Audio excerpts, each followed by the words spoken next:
Mr. President, I come to the floor today at a time that you and I have heard the Democrats' latest rallying cry.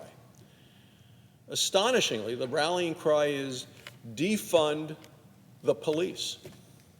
Defund the police. That's what I'm hearing from Democrats all across America. This comes on the heels of a previous battle cry, abolish ICE. That's what the Democrats are calling for today. Leading Democrats, radical left-wing lawmakers like Alexandria Ocasio-Cortez are pushing these very dangerous ideas.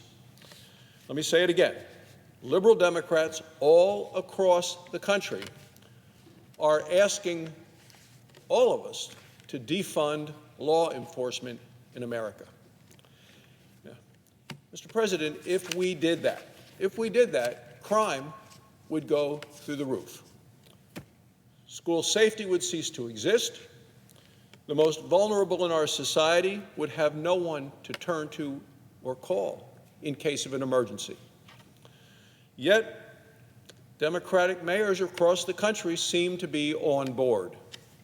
Last week, the Democrat mayor of Los Angeles said he plans to slash the LA Police Department's budget.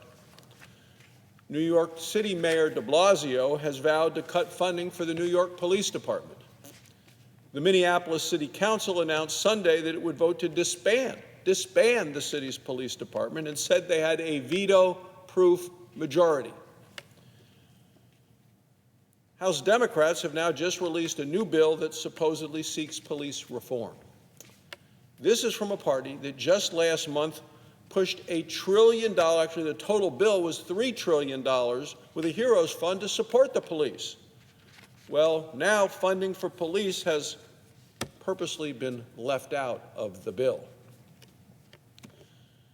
Mr. President, as our economy begins to recover, and I'll tell you the jobs numbers are very promising, we need to make sure that our communities are safe.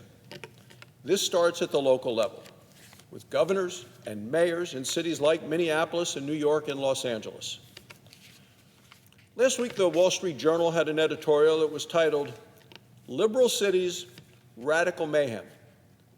Democrat mayors and governors seem unable to stop the lawlessness."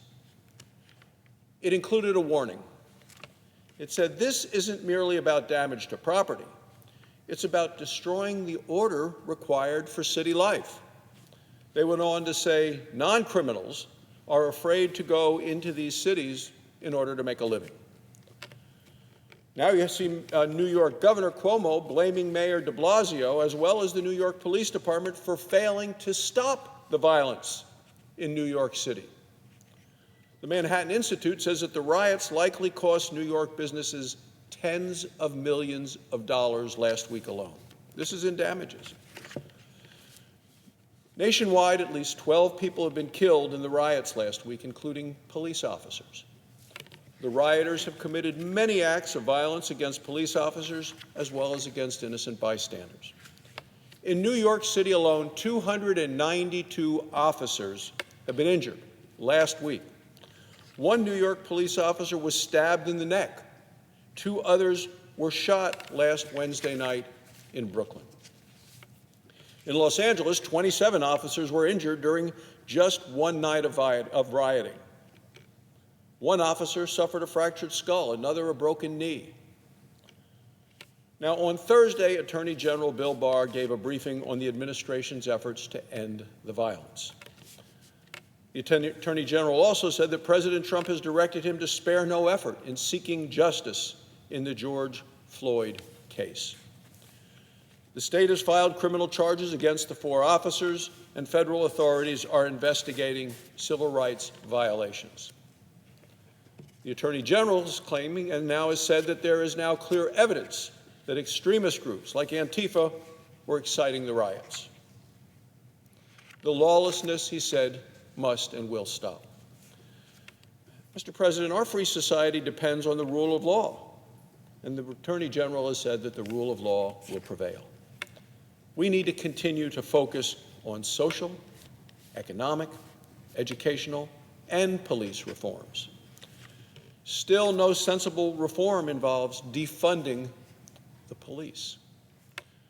Police are civil servants. Their job is difficult. Their job is dangerous. They may need more resources, not fewer, as Democrats across the country are calling for defunding. I'm saying they need more. They may need more training. They may need more resources for body cameras. They may need more resources to help recruit officers who match their communities. Mr. President, there's much more that needs to be done, and defunding is not part of it. We can never abandon those who protect us. Thank you, Mr. President. I yield the floor.